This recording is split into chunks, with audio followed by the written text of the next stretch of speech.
Hi, everybody. Welcome. We'll wait a few minutes here and let people get on. Anyway, I see my friends there in the Universal Town Hall. Hi, guys.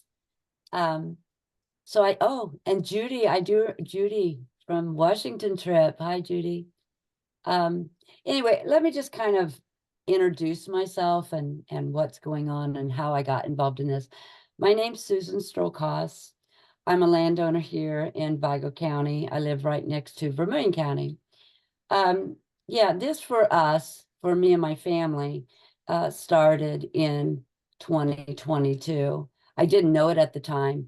The company that we're dealing with or fighting actually gave me a call, and they wanted to said they were going to make fertilizer, and they wanted us to have a meeting for farmers in our area. They wanted to be good neighbors, and so they wanted to meet with farmers and discuss low cost fertilizer, which I thought was great because I had just actually inherited my farm. It's a very small farm.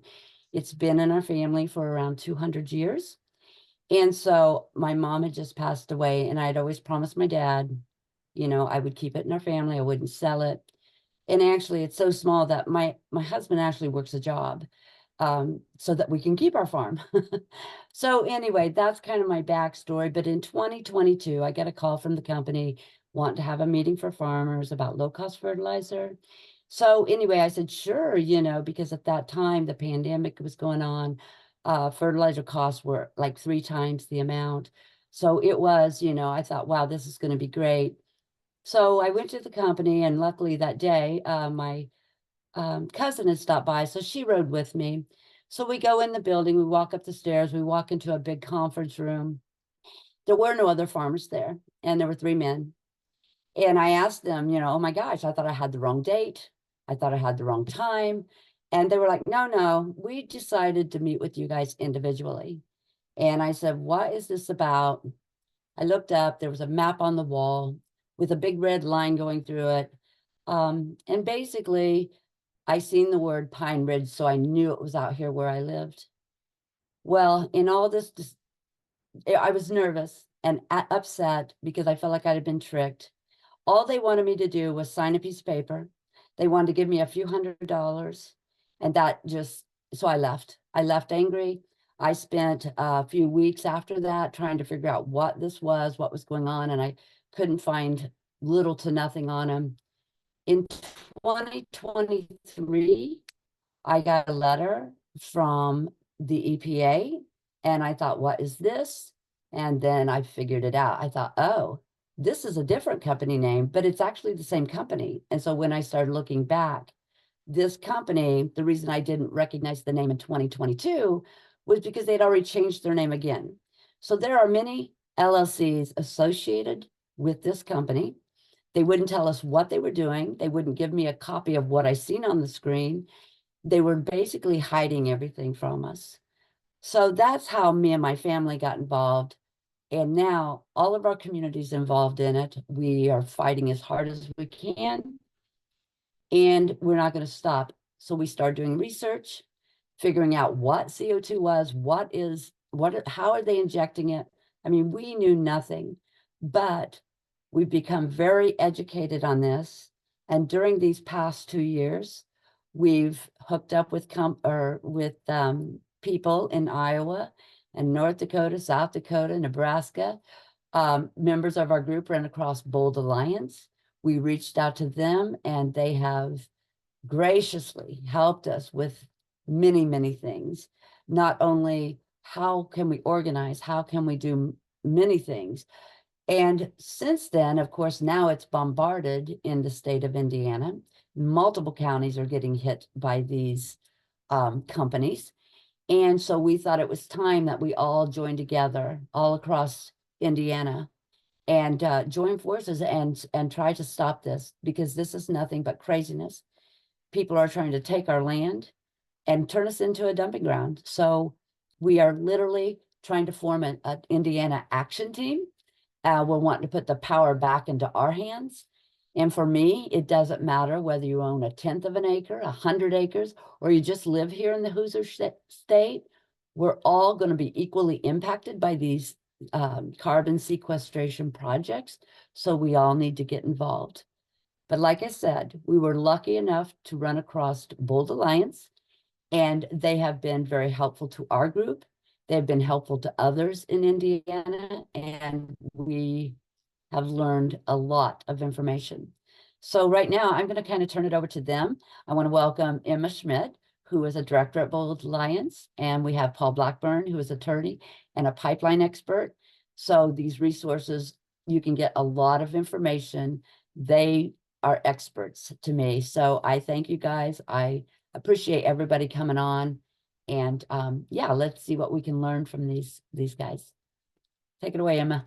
Awesome. Thank you, Susan. I'm going to share my screen, and while I do that, I'm going to let y'all know my favorite thing about Susan, and that is that she looks like such a sweet, kind, just lovely person, right? But I am 99.9% sure that she could beat me up if she wanted to. So thankfully, we haven't had to find that out because she's chosen to take down Wabash Valley Resources instead, and for that, I am grateful. But anyway, like Susan said, I'm Emma Schmit with Bold Alliance. At Bold, our role is to stand alongside communities and offering, tools and support that are needed to protect our land, our water, and our property rights from these corporations that just seem to think that they can steamroll over people. These days, a lot of our work is actually focused on carbon pipelines and the related storage proposals. So we've been working across the Midwest, stopping carbon capture projects. And we've also been working, of course, with concerned citizens against Wabash Valley Resources for, I think, going on 2 years now. So and with them, of course, like Susan mentioned, we formed the Indiana Action Team just in an effort to educate and to be able to strategize with landowners and community members in Indiana that are being targeted by these carbon capture corporations, which is hopefully what we're going to do here today is educate and strategize. Gonna admit someone into the room. All right. So let's get started though. I'm gonna go to the next slide, maybe. But let me. There we go. There, nope, now we went too far. Sorry, already technical difficulties. All right, so to get us started, here's just a quick overview of the agenda. And I should mention, if you're on the phone and you can't see the PowerPoint slides, you're really not missing much. But so we'll just make sure that anything on the slides is described in detail so you can totally get the full view too. But anyways, to get us started, we've got the agenda here. I'm gonna just quickly provide a little background about carbon capture and storage. And then I'm going to turn it over to my colleague, Paul Blackburn, who's going to give a bit of an analysis on why we are seeing carbon capture proposals crop up in Indiana and across the country. And honestly, I'm going to let you all in on something just right now. Paul, he looks like he has a relatively average size skull. Totally deceptive because that skull is holding the biggest brain I've ever come across. His brain is massive. He knows everything you need to know. So it is uncanny. But we'll hear from Paul. And after that, I'll highlight a few of the reasons why these carbon capture and storage projects can be risky. I'm sure you are all already aware of a lot of the risks. So we'll try to kind of move right through that. But then we'll move on to actually talking about how you can fight back and successfully oppose these risky carbon schemes.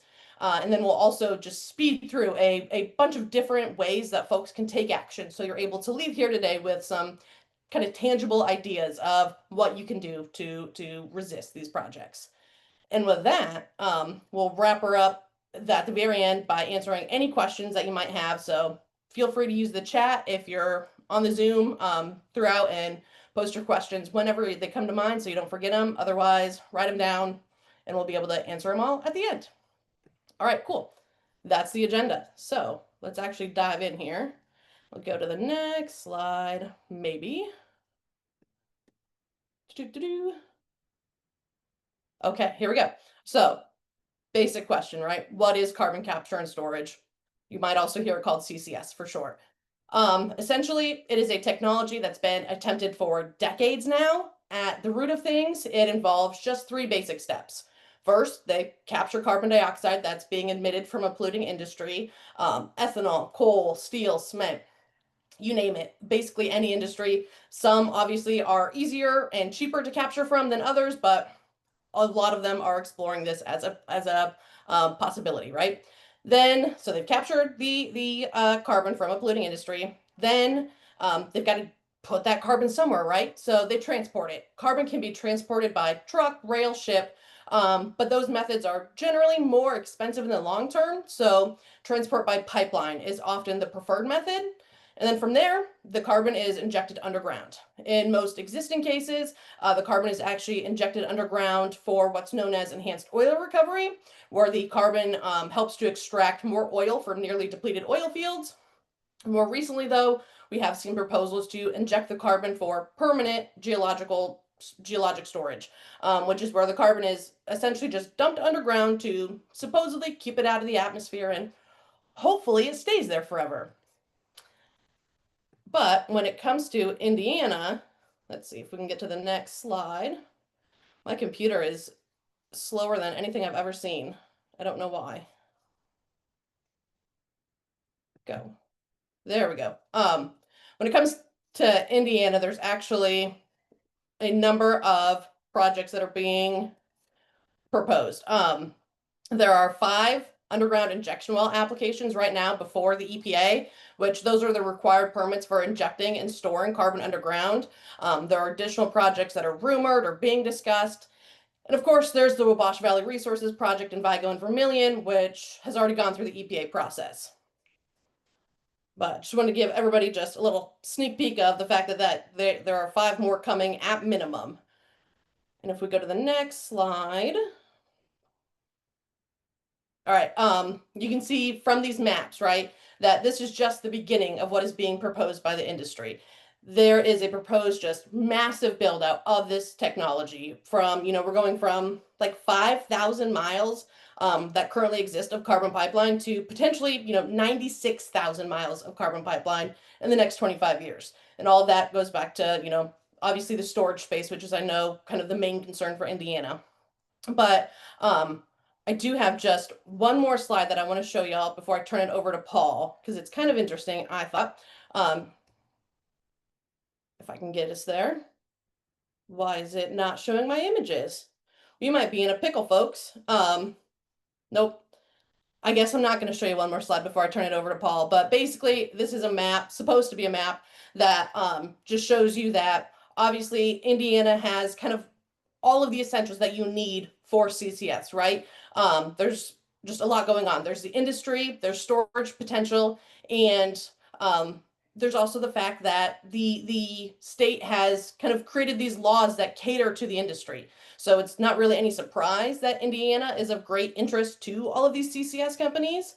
But instead of sharing a blank screen with y'all, I don't know why my image didn't show up there. I am going to stop share, turn it over to Paul, and let him tell you a little bit more. And I think he has a little presentation too. Hello, everybody. Thanks for taking part of your Sunday today to, come and do something like this.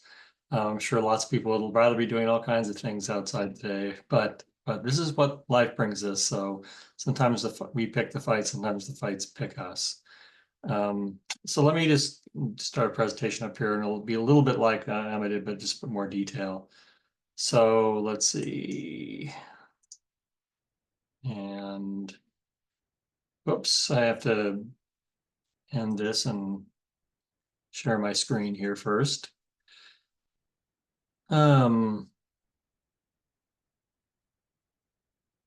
Well, this is always frustrating. I have multiple screens in my house, and Zoom does not play well with them. I love technology. I tell you what. Let me just. You also struggle. Yeah, let me see. Because if I do share screen, or I do with if I start my slideshow, so it takes up my whole screen, then I can't see the Zoom screen to then share it. So is it sharing? It is not. Okay. Let me try again then. So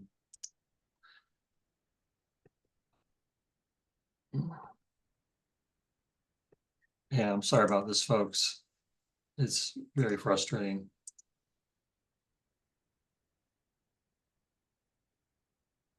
Susan, you want to perform a river dance for us while we wait? I'm good. Let's see if I drag this window over here and go over here and then do from the beginning here and then minimize these screens. And then come back here and do a share screen. And do this one here and hit share. Now can everybody see that? Yeah, No. I can see. Okay, I'm sorry for that, folks. It's always frustrating. So what I'm going to talk about today is potential for enhanced oil recovery, sequestration, and pipelines in Indiana. And I know that pipelines are what likely to affect most people. Certainly sequestration, enhanced oil recovery could, but in Indiana, it's probably mostly going to be pipelines that affect people. But then they go through many people's property, and that's a big deal. So let's look at some. Emma showed you some maps. Let me show you some more maps. This is from a Princeton study from I think 2022. And look at where Indiana is, and you can see, oh look, there's a big pipeline that would go through there. Now these routes are all just sort of academic fantasies, but nonetheless, it gives you a sense of where the oil would come and go to. And with these trunk lines here, you can see that they basically want to get the CO2, down to the Gulf Coast. And there's a number of reasons for that. We'll talk about that in a second. But you can see that they're proposing 490 million metric tons per year going down from Illinois and some coming in through Indiana down the Gulf Coast. Well, the big pipelines that are proposed by Summit, for example, in Iowa and South Dakota, North Dakota, was max about 20 million metric tons per year. So you can see that they're talking about moving, what will be the math, 20 pipelines like that, down to the Gulf Coast through the Mississippi River Valley. So that's one map. Here's another map from National Energy Technology Laboratory. And it's a lot more big arrows, obviously, without real pipeline routes, but you can see where they're trying to go. The same kind of thing, going down the Gulf Coast in West Texas to big oil fields down there. And here's another map, National Academy of Sciences, and this has pipelines freaking everywhere. And this may actually be, given the lack of coordination and planning for any of these pipelines, more what the things look like, just a spaghetti mix of pipelines all over the freaking place, none of which are connected to each other. So but you can see Indiana again is covered by it. And here's another one from the Great Plains Institute. And this one doesn't show quite as many pipelines coming through Indiana, but it does show that there's a lot of interest. Also, it shows the enhanced oil recovery potential, and most of that's in southern Illinois, but some of it's southern Indiana as well. So you can see that there's a desire to get CO2 from the upper Midwest and the Ohio River Valley down to the Gulf Coast and to West Texas. And you can't it's hard to get from Pennsylvania or Ohio to Illinois without going through Indiana by pipeline. I mean, you can certainly drop down into Tennessee or Kentucky, but as we all know, Kentucky is a lot more rugged, and trying to build a pipeline through the hills of Kentucky would be quite difficult. So they'd rather go through the flat farmlands of northern of Ohio, Indiana, and Illinois, and then down along the floodplain of the Mississippi River. It's where they would try to route the pipelines. But that gives you a sense of why they're interested in Indiana for pipelines. And Indiana also has a fair number of industrial facilities that produce a large amount of carbon dioxide that can be theoretically captured. And the total reported emissions here is 116 million metric tons per year. This slide is probably a couple of years old now, but you can see that there's major CO2 emitters throughout Indiana that could try to capture, or which they could try to capture CO2. So there would be pipelines. If they wanted to go to each of these facilities, there'd be pipelines from each of them to either trunk pipelines or enhanced oil recovery pipelines or sequestration fields or whatever. But their big dream is to connect as many of these as possible to CO2 pipelines and create a private sewer system for carbon dioxide. Indiana has some enhanced oil recovery potential. I'll show you. It's mostly down here around Evansville, over towards Illinois.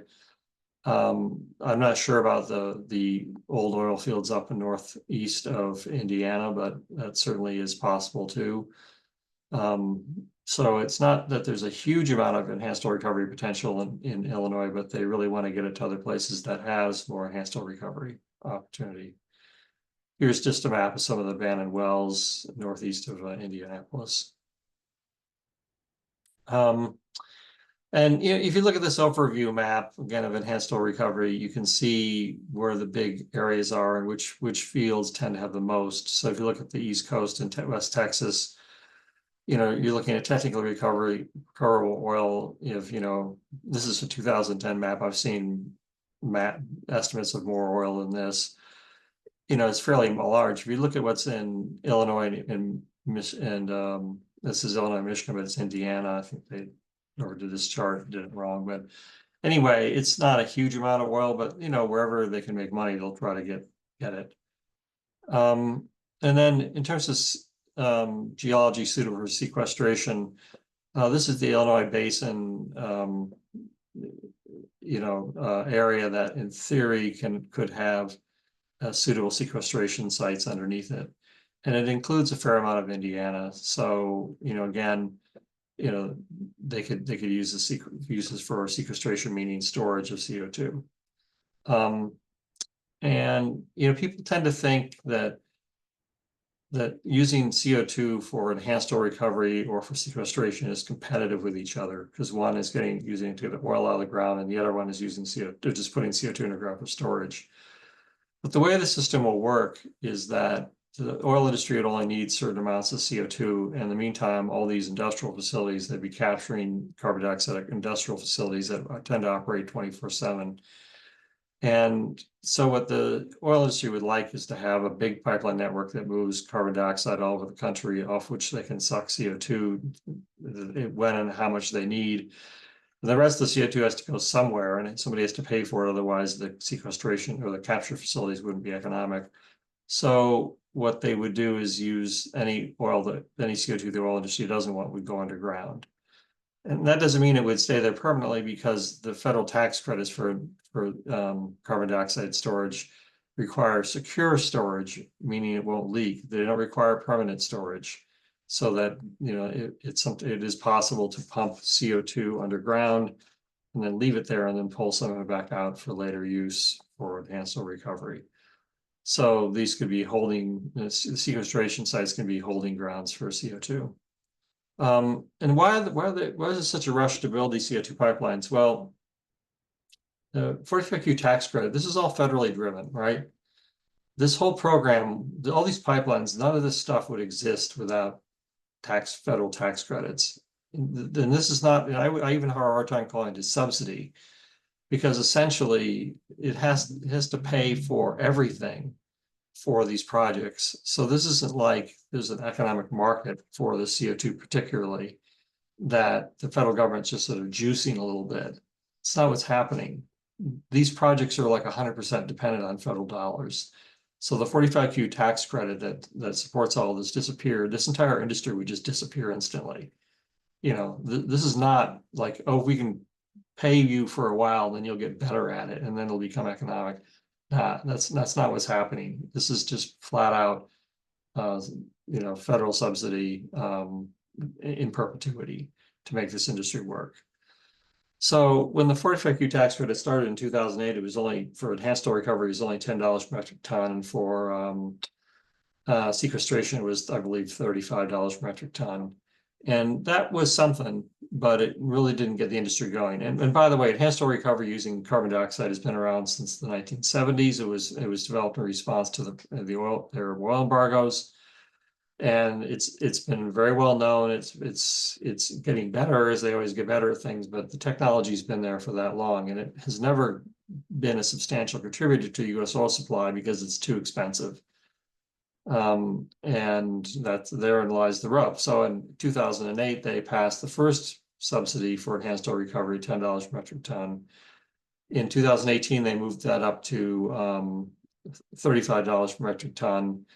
In 2022, with the Inflation Reduction Act, they moved it up to $60 per metric ton for enhanced oil recovery. And now with the big, beautiful bill, it jumps it up to $85 per metric ton.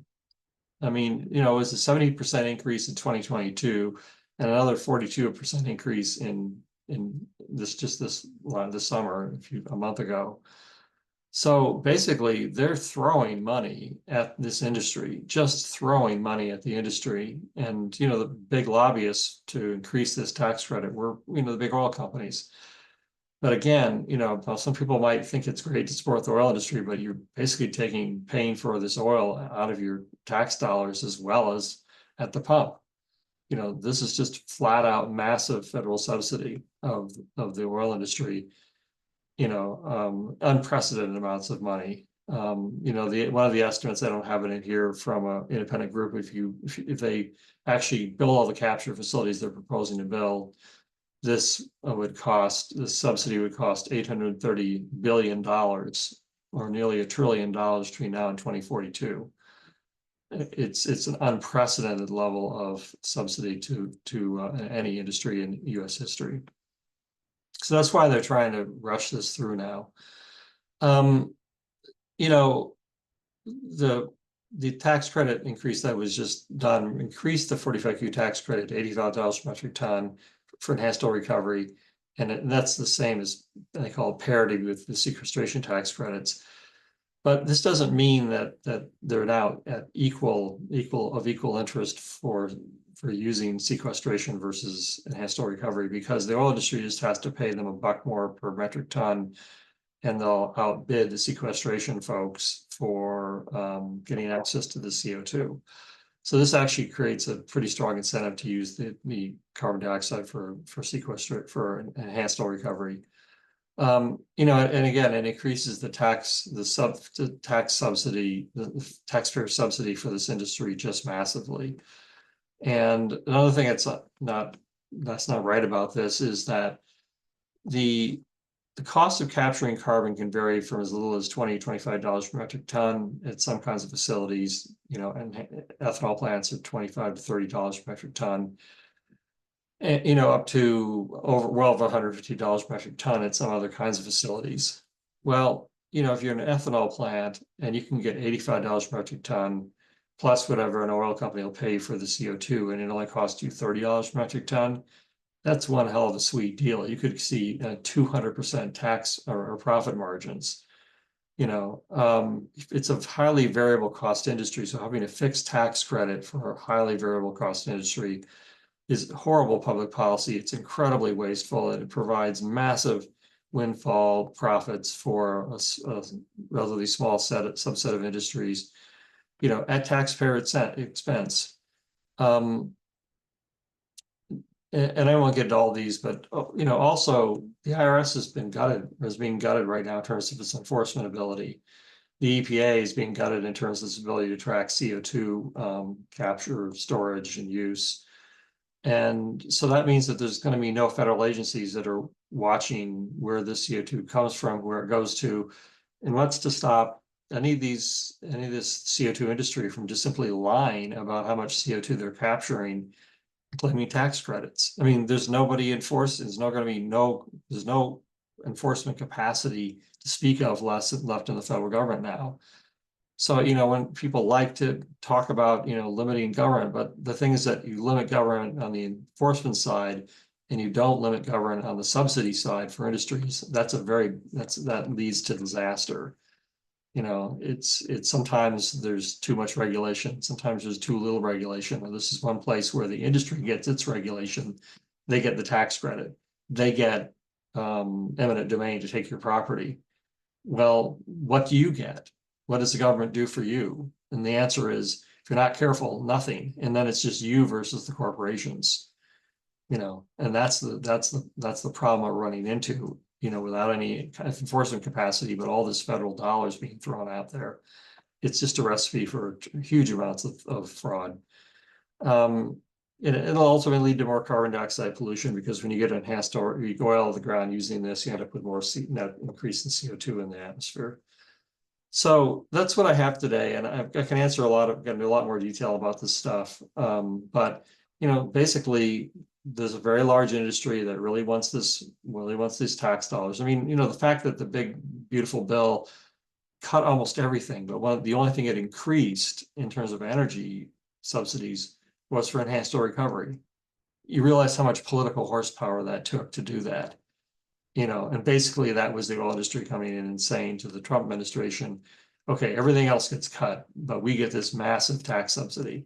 And again, some people in the oil industry are going to like that. The taxpayers, and this is a massive taxpayer subsidy, you're going to be paying out of your wallet at the pump, and you're going to be paying in your taxes for this tax credit, or your children will, because it'll probably just jack up the federal deficits to increasingly massive amounts. And we're just kicking the can down the road by using this, federal and public dollars to get uneconomic oil out of the ground. And, it's just a recipe for a long-term disaster from an economic point of view. So I'll leave it at that, but happy to answer any questions. Thanks. Amazing. Thank you, Paul. I am going to share my screen again, take it over. Let's see if this works. Now my map works? Is it showing now? No, I Baloney. don't. Okay, let's go.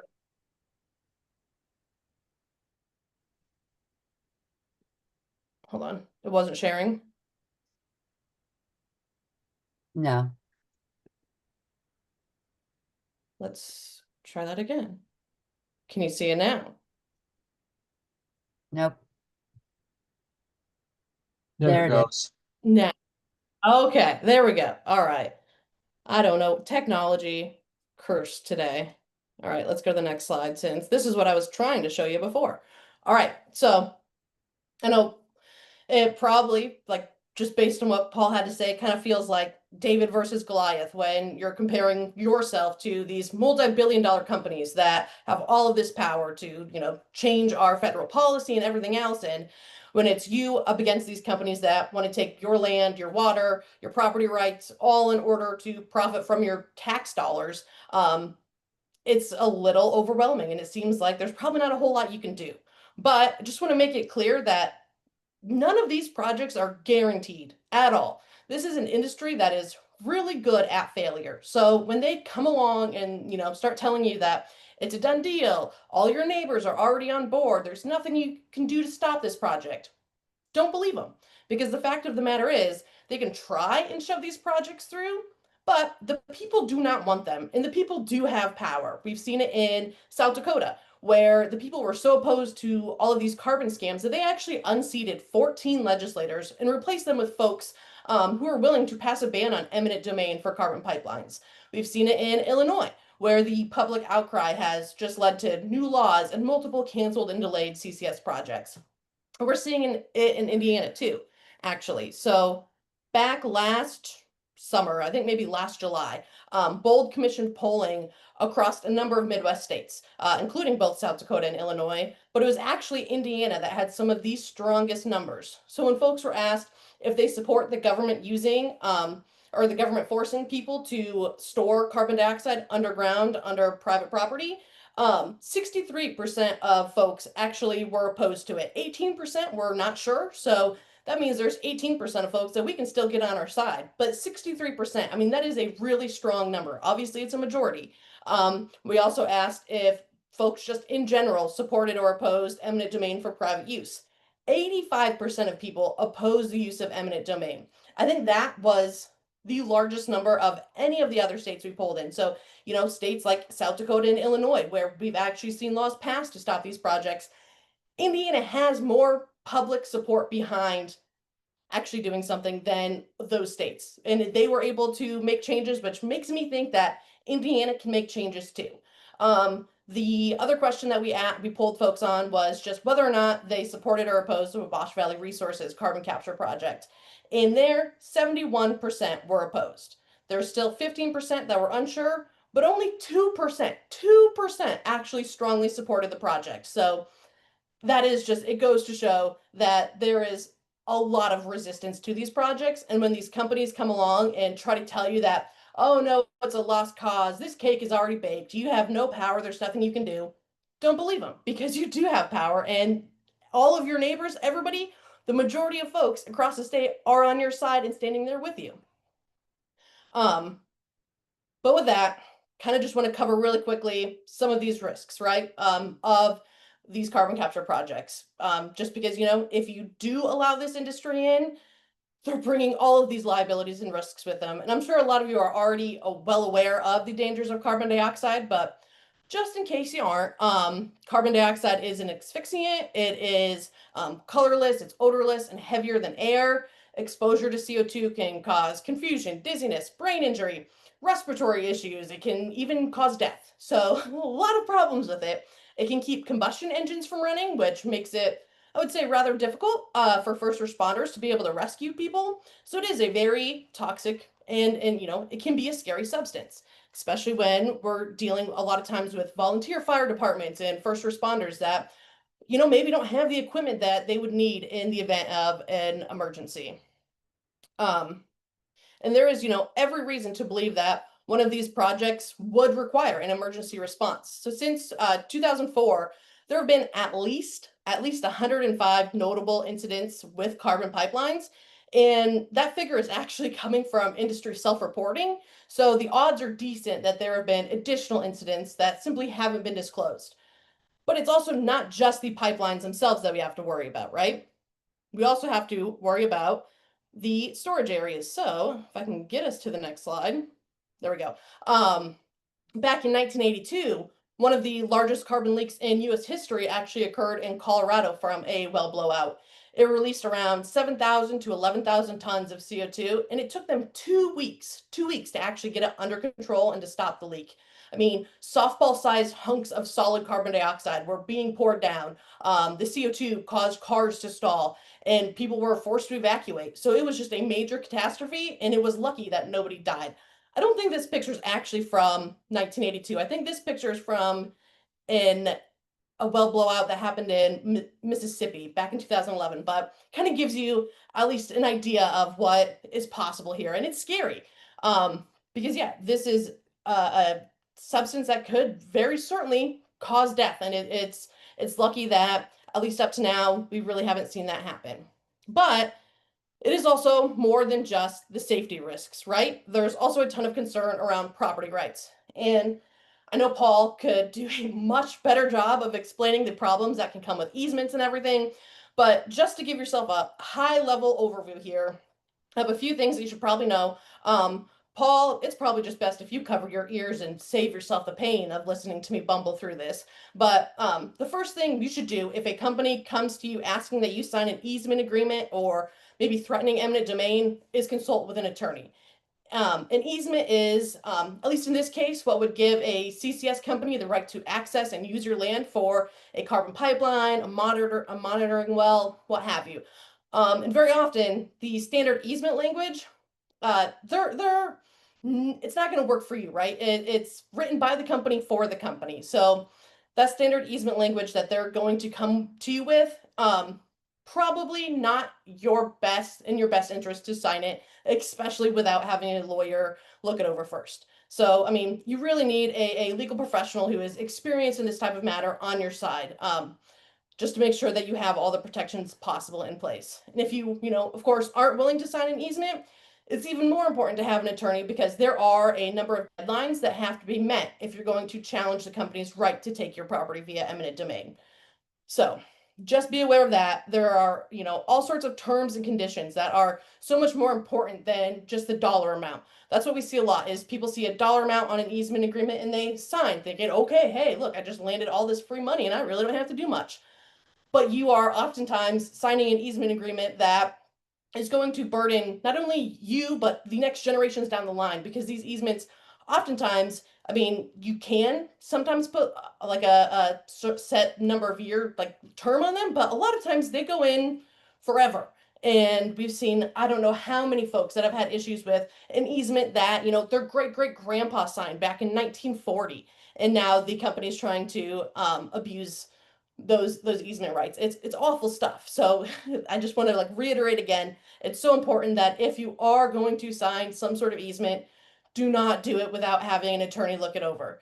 And because we are, talking about dumping carbon underground with a lot of these projects in Indiana, do want to just, quickly talk about amalgamation, which is a very large word that took me forever to figure out how to properly pronounce. And honestly, it kind of sounds like an eye disease or something. But anyways, that is where these companies can essentially consolidate your underground storage space with your neighbors. So if they meet the conditions for forced amalgamation, which in Vigo and Vermilion counties means acquiring 60% of the storage space through voluntary agreement, and for everybody else, the rest of the state, it means obtaining 70% of the storage land area through voluntary agreement. You can essentially be forced into letting the company use your underground pore space to dump CO2. But again, that's only possible if the company can get that voluntary 60 or 70%. Which is why, if you don't want a CCS project in your backyard, let me see if I can get to the next slide. It's important to unite together, right? So if they can't get that 60 or 70%, they really can't have a project. When it comes to successfully stopping a carbon project, any really like massive infrastructure project of this type, we've seen the number one thing is to always unite together. We've seen this with projects across the country. When landowners stay united and engaged, the companies can't divide them. These companies want you to think that they have all the power here, right? But it's not true. Like we've already talked about, landowners together have the power. As an individual, you probably don't have the upper hand against a $1 trillion industry that has spent decades stacking the deck against you, right? But when a group of landowners come together behind a unified strategy, they can and they have been able to stop these projects. And in the few instances where maybe they haven't been able to stop a project, they at least still have the power to negotiate the best and strongest terms possible to protect their families and their communities. But if you allow the company to divide you, they pick you off one by one and your power dwindles. The next really important thing to stopping any of these projects is delay, delay, delay. Every day that goes by where that carbon isn't being pumped underground or that pipeline isn't running is costing the company money, right? So the longer you can drag things out and delay it and rack up the bill, the better your odds become. I know with WVR, we're looking at how many years have they been going on now? I mean, I think the first documents we really saw about the project came in 2016. So they have been pouring a lot of money into this and they haven't gotten a dime in return yet. So we just have to keep that up, right? Delay, delay, delay. Like that, if you take away anything from this presentation, the words delay, delay, delay, hopefully just run through your mind, because the more we can delay, the better off we are. The other really important thing to do is to build those unlikely alliances, because when we are able to bring, urban and rural people together, Republicans and Democrats, whoever, it creates a really strong bond and it creates just a force that you don't see too often. And it makes it much more difficult, even if you can't agree on every single issue out there, right? If this is the only thing you can agree on, that you do not want this project in your community, that's enough. That's enough to come together and just build a very strong alliance and make things work, right? It scares the companies when we're able to build these unlikely alliances of people that in any other world probably wouldn't talk to each other. So that is just everything you can do to reach out to people that, maybe you probably wouldn't talk to on any other day is powerful. And then the other thing that's really important is just being able to use the press to your advantage, the media to your advantage, and using them to put pressure on the company, right? Investors of these companies, they read the media. And so when they're reading news articles that are showing that, the majority of folks across the state are opposing this project, or they're seeing photos of landowners protesting this company, things like that, it makes them nervous and it makes them kind of uncertain about whether or not they're going to want to continue pouring money into this company that is getting all of this negative press. So the more you can use the media to your advantage, the better. All right. And then I think the next thing is just to talk through that all sounds good, right? But what does it look like? How do you actually delay things and how do you get the press on your side? There's 1,000,001 different tactics, and I'm sure you all probably have, cool ideas that have never been tried before that we should try out, right? But some just basic things that can be done that anybody could do at any point in time to build opposition and resistance to these projects are, for one, a sign-on letter. Have somebody in your group write a letter and everybody throughout town can sign on to it, and you can deliver that letter to a decision maker. Maybe that's your supervisors, a mayor, a federal legislator, anything like that. With a ton of names, it looks powerful and it just sends a message, right? Draft legislation. Anybody can write a bill. Not anybody can write a good bill necessarily, but a lot of our folks that we've elected to write bills don't necessarily write good bills. So, but if you don't like a law, you can propose to change it. It is, up to anybody. You can draft your legislation and you can provide it to elected officials and try and work and get it enacted. And I think that's something that's really important that we should focus on in Indiana, because frankly, the laws in Indiana are not great. And there's definitely oodles of room for improvement there. You can also do kind of more visual things to like get the attention of the press and get more in the media, things like a march or a picket. The press loves those things, right? They love getting pictures of people holding signs and banners, anything like that. You can obviously go picket outside of company headquarters or up at the Capitol, anywhere really. If you have a crowd, press more than likely is gonna want to show up and take pictures and cover the story. You can also do like a letter or postcard writing party. I know one of the big things that happened with the Dakota Access Pipeline when Obama was in office was over 1 million postcards were sent to the White House asking him to shut the project down. And it made a difference. I mean, obviously 1 million is a lot, and that might not be something that's feasible for every single project, but if you can bombard any member of Congress or anything like that with just a handful of postcards that all kind of get to the same point, it makes a difference. We've seen speakouts and sit-ins be really popular. In Iowa, that was one of the first things we did actually with landowners impacted by the Summit carbon pipeline. We had like 200 landowners show up to the state capitol, and they all just got up. They had 30 seconds to be at the microphone and tell their story and explain why they didn't want to sign an easement. And that was at the very end of the legislative session. Well, because of that, when we came back the next legislative session, all of a sudden legislators were on our side and ready to pass a bill because they saw how much resistance was to this project. They heard everybody's story and they actually listened. So things like that can be great both to, move your legislators, but it's also good for the landowners who feel like they're being listened to and are able to just talk about what's going on, because it is stressful and it's a bad situation. And sometimes talking is nice.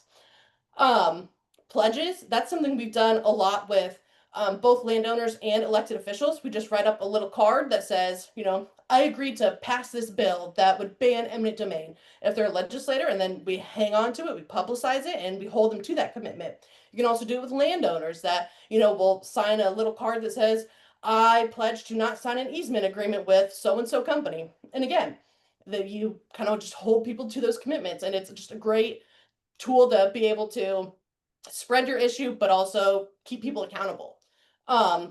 Call-in days, letter to the editor, both of those are really good. I know Indiana, y'all have some great letters to the editor, so I'm not even going to cover that because you're already killing it on that front. But call-in days, that's just where you all get together and, everybody's calling the same person all day long, talking about the same issue. And most elected officials, they tally the number of calls they get on specific issues. So if, suddenly your state senator is getting 50, 60 calls about carbon capture, they're going to be like, oh, maybe I should do something about that. I think this is the last slide on just different action steps. But another one, lobby days. This is something that has been so effective in all of our states. Especially we saw in Iowa, where because people showed up every single week for, I think, 4 years, landowners were coming out to the state capitol to talk about passing legislation to end eminent domain for carbon pipelines. The legislators honestly started to feel a little bad for them, and finally they actually passed a bill because these people were so persistent. So even if it doesn't feel like you're getting a lot of results day in to day out, like in the grand scheme of things, just showing up and putting in the work makes a difference and will get you where you need to be eventually. Editorial board meetings, that's another one that goes back to kind of putting the pressure on these companies through the press. If you can talk to the editorial boards of your newspapers, most larger newspapers are going to have editorial boards that will run different editorials. And they will definitely, more than likely, meet with you to talk about the issue and hopefully write an editorial in your favor. A lot of smaller newspapers probably don't have editorial boards, but that's an opportunity for you to write a letter to the editor still, right? And get it published. Email lists, phone trees, I think that's pretty common sense, like just being able to spread the word. Maybe you do it through a Facebook group. There's all sorts of options there. Legislative briefings, again, that's something that we found really effective in other states where we're able to just communicate with our elected officials, because frankly, they really don't know as much as they like to think on this topic, right? A lot of times when they pass these laws, they know like the bare bones of what they're being told to know about it, right? And so it's important for us to get in their ear and tell them the rest of the story. And so if you can, get just a handful of you together to hold, a briefing with all sorts of different legislators, it can be very powerful to be able to educate them all in one go. Political party platforms, that's another really important one that we've seen be effective.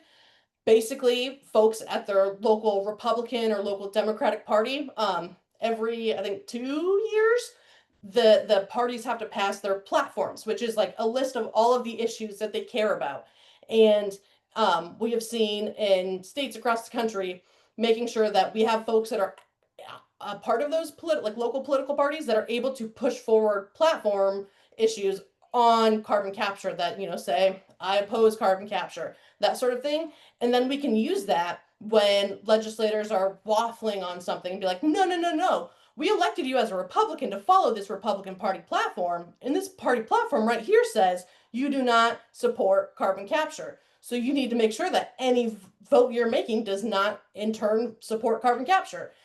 And it has worked really, really phenomenally in a lot of states. Tabling and bird dogging, both of those are really just getting you out in the public to be able to share information, especially with tabling anywhere, whether it's, just at a community event, or maybe you're in some ways walking in a parade can be considered a type of tabling. You're just sharing information and resources and getting the word out, right?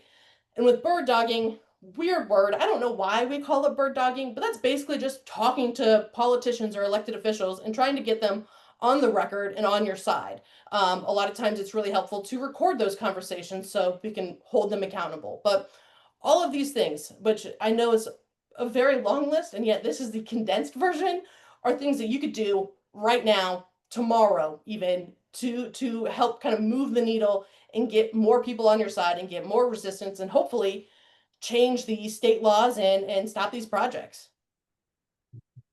Let me see what I might have one more slide of ideas. No, I don't. All right.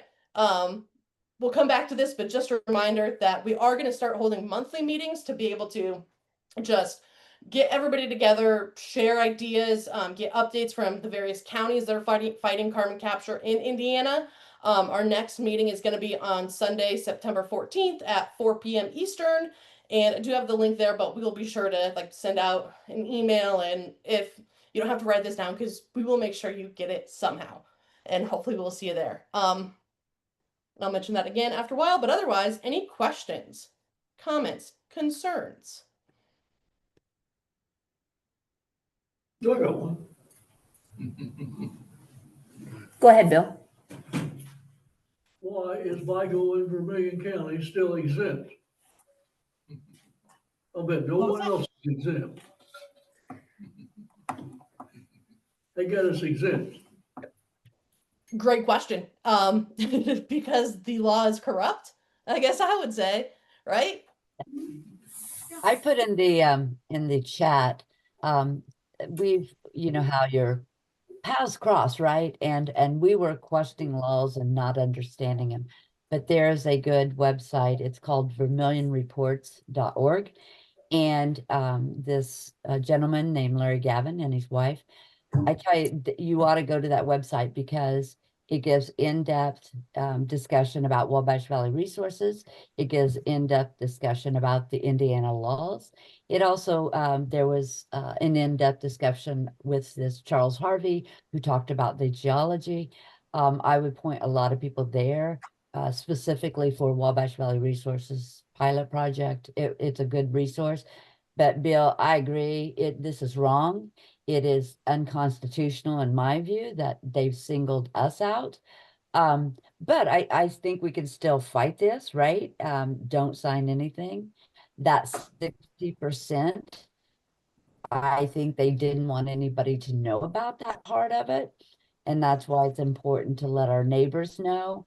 And I think that's why the DNR has been avoiding our questions about what's the process, how do they verify it, what documents are they going to use to verify that?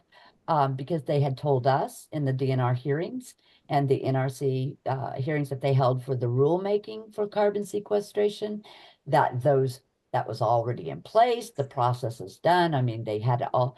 But since we have reached out to our legislators and we had them ask the DNR, and now all of a sudden the DNR is saying, well, we're trying to develop rules for that process and we'll probably have a hearing on it. So there are no rules because it's only because we're forcing them and we keep asking them, how is this going to be verified? Because my opinion, and this is strictly my opinion, was they were hoping nobody would figure this out, right? That they would start injecting, and it wouldn't surprise me that they would be like, well, it's a moot point at this point because they're already injecting. So that's why people need to know, do not sign anything.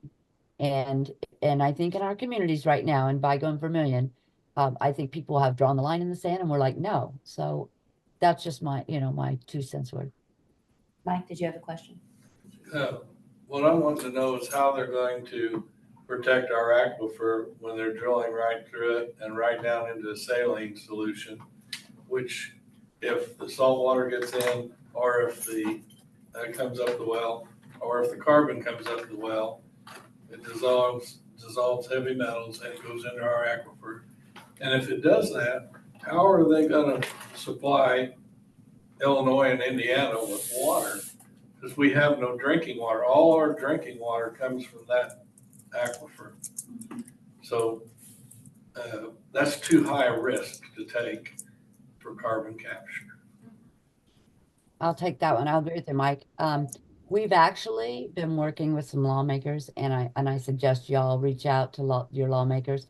We actually sent them information about Illinois passed this bill. It was called the Safe CCS Act. And within that bill, it basically says, you know what, if something happens to our water, within 24 hours, you have to supply everybody with drinking water, including all animals. It's literally in their bill. And so we need to push our legislators to pass laws like that, right? And they also, within their law, said, we all know that the EPA, the minimum or whatever, they have a standard level of 50 years oversight. But if companies can prove that they only need 10 years or 4 years or whatever, then they can get just a 4-year oversight. Well, at that point, with Indiana law, we all know that then the state takes on or may take on the liability portion. But within Illinois law, the Safe CCS Act, they said it's a 30-year minimum for any company. So see, we need to start reaching out to our legislators and talking about bills that we already know are in place in other states and try to get things changed to include those things. I mean, because I don't think Indiana's going to say we're going to ban it. Maybe at some point, but at least we can keep pushing on the things that they really couldn't say no to, right? I mean, doesn't everybody need clean water to drink? So that's how Whitney and I are trying to move the needle per se. So Thank you. you got any thoughts on that, Emma? I thought that was a great answer, so I was going to ask if there's any other questions. Didn't Illinois also have a part of the statute that protects the Muhammad Aquifer specifically, which is a sole source aquifer? Right. So yeah, you can look at Illinois and what they did and the whole range of things they did to protect their water, and similar things can be proposed in Indiana too. Yeah, thanks for bringing that up because that bill, the Protect the Muhammad Aquifer, just passed here recently. And from my understanding, what I heard was Pritzker was not happy about signing it because he wants carbon capture in the state because they feel it brings in lots of money. But it was the people that had put so much pressure on them, on the legislators to put forth the legislation, and then it sat on Pritzker's desk for quite a while. Finally, he signed it. And also, we just talked with some residents in Illinois. They are now, they don't feel their laws are strong enough, so they're starting to go step further with their laws. So I just think it's one bite at a time. I mean, I don't know a lot about politics, but and I never used to talk to any politicians, but we have gained traction. The NAACP, of course, asked us to do a presentation. They then put on another presentation for what we can do, how they can help. And then just on Saturday, we attended, they invited us to the Black Legislators Caucus.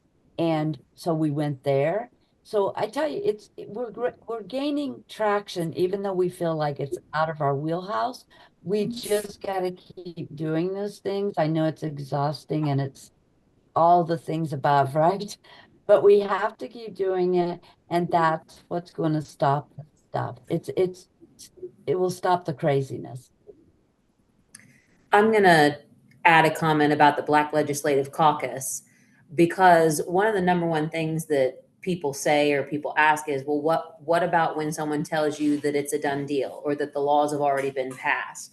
Well, yesterday at the Legislative Caucus, they literally on their panel said, well, the bad laws were passed, but bad laws can always be rescinded. So the only legislators that are going to tell you that those laws can't be rescinded are the ones that are too lazy to do anything about them. So just because they say that doesn't mean that it's true.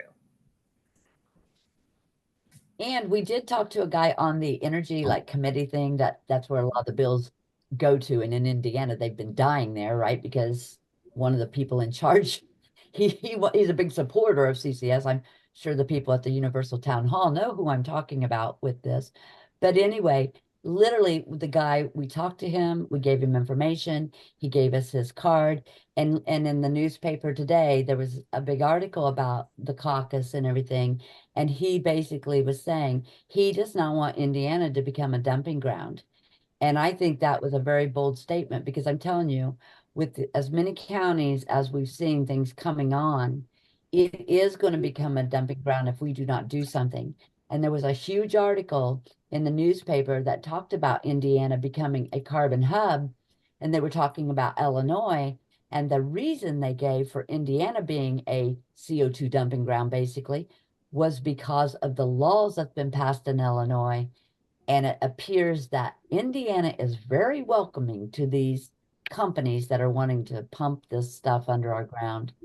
So, yeah, we just got to keep talking about it.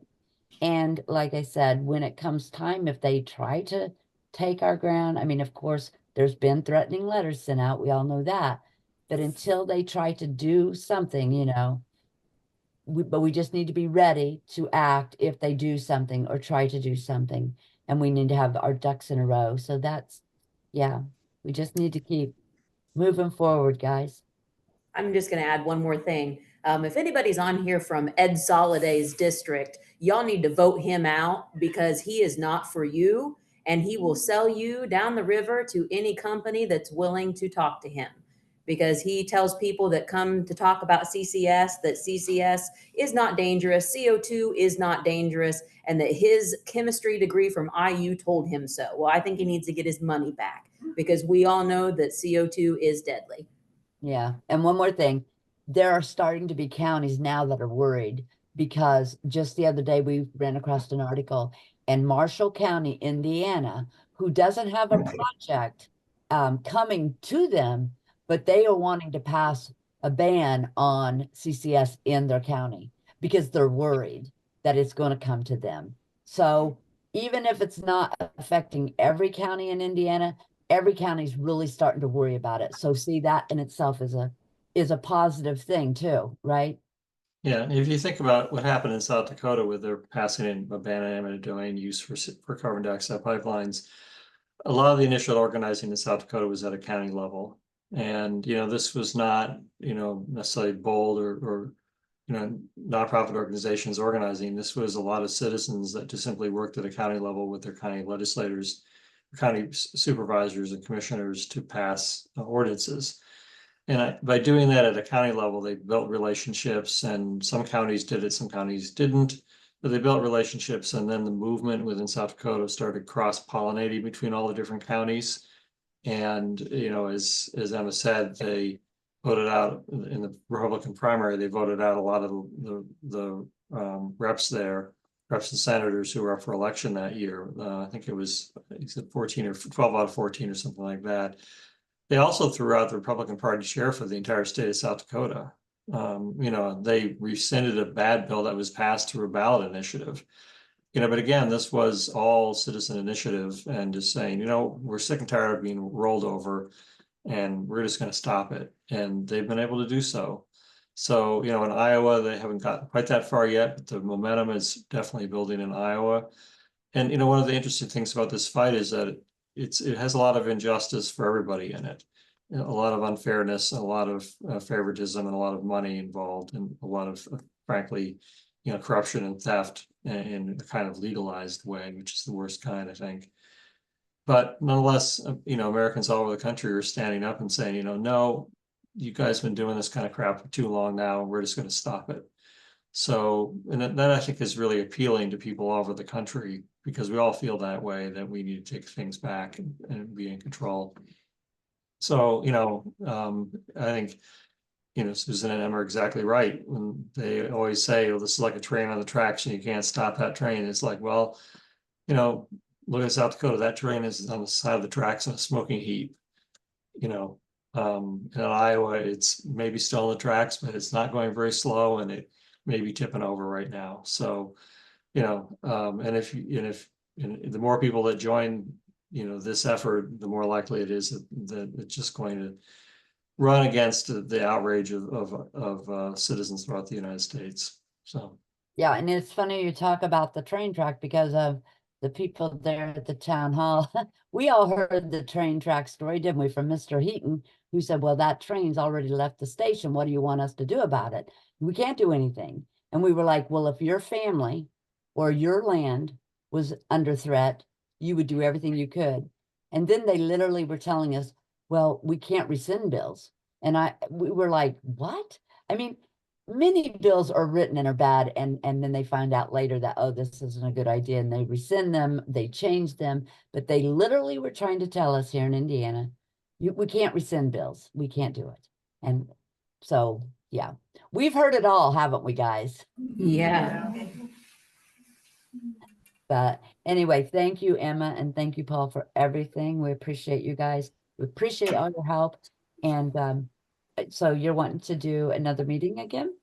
Yeah, so it's on the calendar right now for Sunday, September 14th at 4 Eastern. Yeah. And we'll send the link out. We'll put it on the Indiana Action Team website, put it on the Facebook group, all that good stuff. So it'll be impossible to not be able to connect. And hopefully we'll see you all there. Emma, they have one more question. Yeah. Go ahead. We just found out about this a few years ago. And I told our group, I said, we will stop this. This is not right. It's a big scam. I'm a serviceman. I took an oath. I'll tell you what, how can they make these laws in 2017 and 19 behind closed doors and at night? And they over here at the State House right now, is Iowa got as many greedy politicians, snakes as we've got? They're sold out in the last three governors all the way down to the commissioners.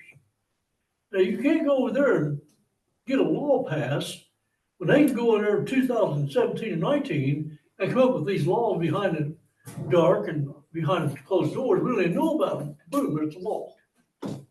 Exactly. And that's what the industry tries to do everywhere, right? Like they want to make all of these changes and things before you even know what's going on, so that you're not there to oppose it. I mean, they do it intentionally, and then by the time you even hear of a project, well, they tell you, there's nothing you can do about it. But again, like we've already talked about, that's just not true, because laws can be changed. And I mean, the number one thing you can do to change those laws is just be the squeaky wheel, right? Because that's the one that gets the grease. If you just don't shut up about this and you keep going to your legislators and they get sick of hearing from you about it, eventually that's what's going to make a difference. We gotta make sure we vote right. That too. That never hurts. All right. You have Awesome. any other questions? Anything else you guys want to know or? Nope, I think that's it. That's it. Okay, I just have one. I want to make sure we're clear on this because of course we don't know. We're just learning as we go, right? But Paul, I didn't know. We literally, there can't be any legal action taken until the company tries to use eminent domain or forced integration. I mean, I don't know. Is that the way it works? I do know that they did get a special law passed that basically says that even if we wanted to argue about the money, which none of us do because the money is, we don't want it. But they basically said in the courts that, you know, it doesn't stop the process, right? That the judge literally cannot, I don't know what word they use, but it basically means halt. You know what I'm saying? So there couldn't be any legal recourse until they try to use the eminent domain or the forced pooling, or you know what I mean? Typically, that'd be the case. I mean, I'm not an Indiana attorney. I'm licensed in other states, but not Indiana, so I don't know exactly how this whole procedure works in Indiana. But as a general rule, yeah, you'd want to have an actual case or controversy to go to court beforehand. But that's one of the reasons for focusing on legislative relief, because they're relying on the legislation that authorizes the use of eminent domain for pipelines and for taking sequestration areas. And that legislation, as we've been saying, it can be reversed. So when we do these kinds of campaigns, we call it a broad spectrum effort. We do work with the legislature. We do litigation, we do organizing, we do media, we work with scientists and experts. We do all these different tactics and integrate them all together, or all these different approaches. And that's really what it takes, so all the time you might hear about one thing happening in South Dakota or one thing, and people might think there's a silver bullet, but all the while something's going on in the legislature, other things are happening in administrative hearings in different states, things are going on in the courts. There's this full court press effort from many different approaches to this that we try to do simultaneously. And but the key to it all really is political support from citizens, from landowners. I've been in many pipeline fights, and where landowners are not involved, they do not tend to succeed. Where landowners are involved directly in large numbers, they do tend to succeed. And so if you could see all the experts, you can see the attorneys, you can see the people who've been doing a lot of this, but without just simply the raw numbers of people who are passionately committed to protecting themselves, their families, and their land, these campaigns don't go anywhere. So, just realize that you guys are the key to everything that happens here. Yeah, and I do think that, I know we're committed in our communities. Yeah, I have no doubt about that. We're gonna fight it all the way. We just need better understanding of laws and politics. I mean, we're learning, but we had to get up to speed relatively, quickly. And I did have one more thing, was the company's been saying they're gonna move the well out of our community. They say they're still leaving it in Vermilion, and that they might move it back to their plant. But again, everything I read on the Class 6 injection wells, you cannot just move it to wherever you want, because it is specific to the longitude and latitude. So when they even say things like that, I don't believe them, because it looks like in the paperwork, it's not that simple. And they've also said now that they're trucking the CO2 instead of doing a pipeline. We don't know what to believe from this company. I mean, you find the documents, you hear the rumor, and then you find the document and you're like, who knows what they're doing? we just got to keep our eyes on them, and just keep ahead of them. Yeah, we got a couple more people that want to say something. First, Kathy Brock wants to say something. Yeah, it's going back to what Bill was talking about on that being exempt. If they've made Vigo and Vermilion County totally exempt from the lawsuit, if our cattle all die because this, Wabash Valley is not responsible. Now, that should be against our constitutional rights. I mean, don't we have a lawsuit right now against that company for that? I mean, they've already violated our rights just by that statement, and they've written it into law. That should be a violation of our rights. It's possible, but again, I would, one of the things that Bold does is we help set up what are called easement action teams, or what could also be known as mass actions. And what that does is it allows people to get together to hire attorneys to represent them, because frankly, like knowing exactly the answer to that, since I'm not licensed in Indiana, I can't really speak to it directly without doing some research and understanding what the the process is in Indiana. Because certainly your rights have been violated, but at the same time, whether the courts will hear that or not is a different question. But for example, Bold helped set up these action teams in Iowa and South Dakota, and they had, I think, over 400 clients. Well, if you divide legal fees by 400, it starts becoming relatively affordable for landowners to pay for attorneys, multiple attorneys. And, but also that funding in South Dakota was used to hire lobbyists so that there'd be people that could, go to the legislature and talk about these issues. Certainly landowners went lots and lots of times, but it's important to have people who work in that area professionally to guide and explain and to help open up doors and things like that to help landowners work it. So, we encourage the folks to enter into some sort of mass action structure, legal structure to protect your rights, because Emma's right. If you're trying to go up against these companies one at a time, they'll just steamroll you. They'll have so many more resources that unless you happen to be a, extraordinarily wealthy person yourself, you have no chance of resisting what they're trying to do. But with large numbers of citizens involved, it keeps the costs down, which is really important for everybody. But also that then lets all those people join together, or they all got skin in the game. They all have got, they all want to be part of the political process then too. And it creates a unified block of Americans that, is really powerful, through being together. So, whether it's the situation, I'll leave it up to Emma to decide. She's worked very closely with Brian Jordy, the attorney that represented folks in Iowa, Nebraska, South Dakota, North Dakota, about, when it might be appropriate time, or if you're already trying to do that, but typically what happened in other states is that with the administrative hearing process, when they would start proposing pipelines, that would give everybody a reason to join one of these easement action team.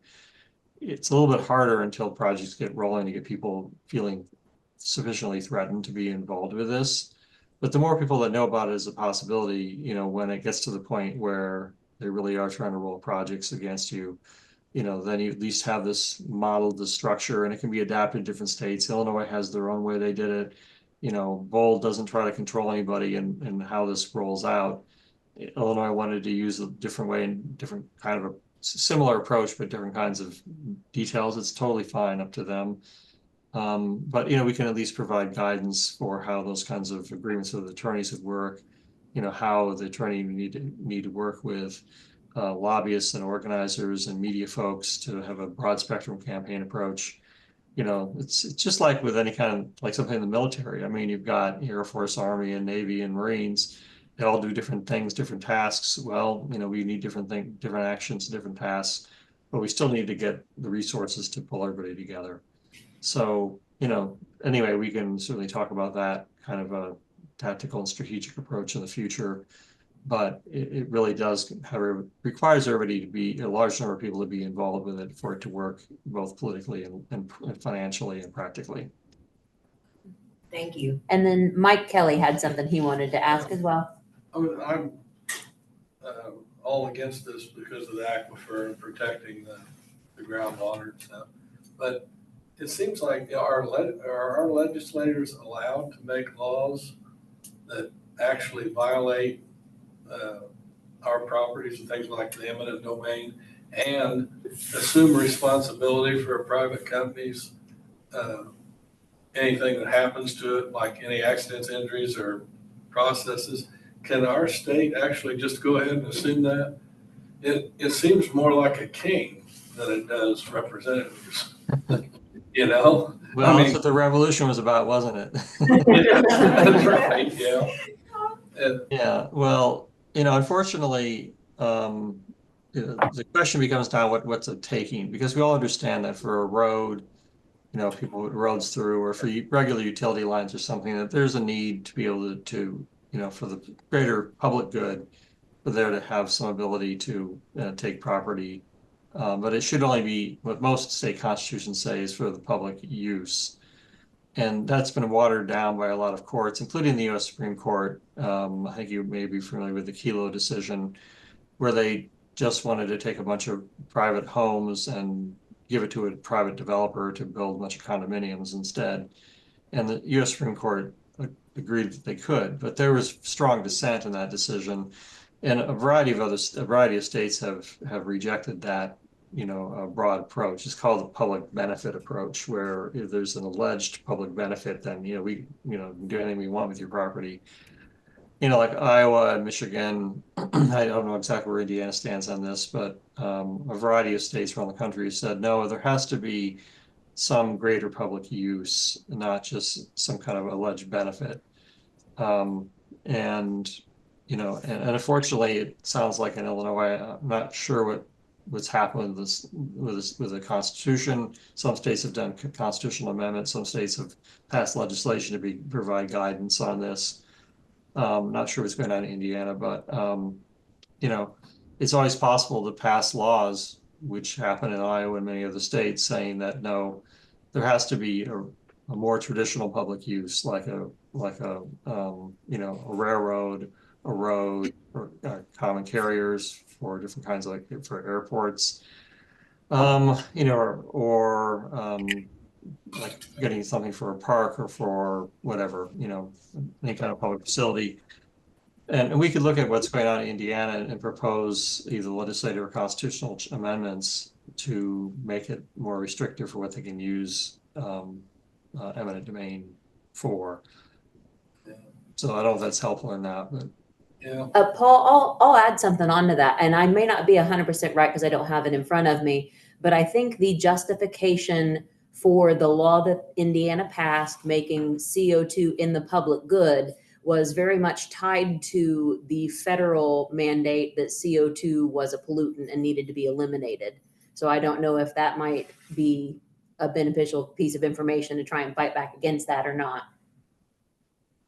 Well, there's so much hypocrisy going on in this. I mean, one of the things that, in Iowa with the Summit Pipeline, they argued that it was to stop climate change. Well, the state of Iowa's legislature has never acknowledged that climate change is a legitimate, concern at all, and much less passed any legislation about climate change, much less said that these pipelines should be built because of climate change. And that we argued that in recent court filings in challenging the Iowa Utility Commission's decision, saying, well, no, you can't just use climate change as justification if the government has never acknowledged that it even exists. So it's the kind of thing that we'd have to look at the laws fairly carefully, get an Indiana attorney to look at the laws fairly carefully and think about how to lay out the litigation and in what context. And again, typically litigation is going to come up in response to, like in Iowa, the permit hearing, the administrative hearing. We challenged that in court, which is ongoing right now. But it's also possible, and then of course litigation is possible in response to an actual taking of property. So, but again, working out the legal strategy is relatively complex, requires looking at a lot of different factors, and it needs to be coordinated with legislative efforts at the same time. And those are the kinds of deep conversations that we can have work groups to think about and work through. But I really can't sit here today and as much as Emma might think I can't, lay out an entire strategy for the state of Indiana. And it's going to come from all of our knowledge, all of our experiences, and all of our, intelligence capacities to make something like this happen. It certainly wasn't one person in South Dakota, it wasn't one person in Iowa that's doing this. It was a whole crew and a whole team of people. And that's why it's so great to see you all here today. Yeah. It is something to think about, especially since Indiana has a Republican supermajority, and they passed that right to eminent domain for CO2 specifically because of the language about CO2 being a polluter and greenhouse gas and that type of thing. So now that the Republican majority at the federal level has rescinded that, it's going to be maybe something we can kind of put their toes to the fire about through letters and emails and things to be like, hey, follow your party's platform here. That should be taken back. Exactly. Any other questions, thoughts, concerns, deep, dark secrets to share? Do you guys have anything? Nope, I'm getting head shakes here. Awesome. Well, thank you all for coming, and thank you, Paul and Susan, of course. And hopefully we'll see you next month. All right. Thanks so much, guys. We appreciate you. Thank Thank you. you.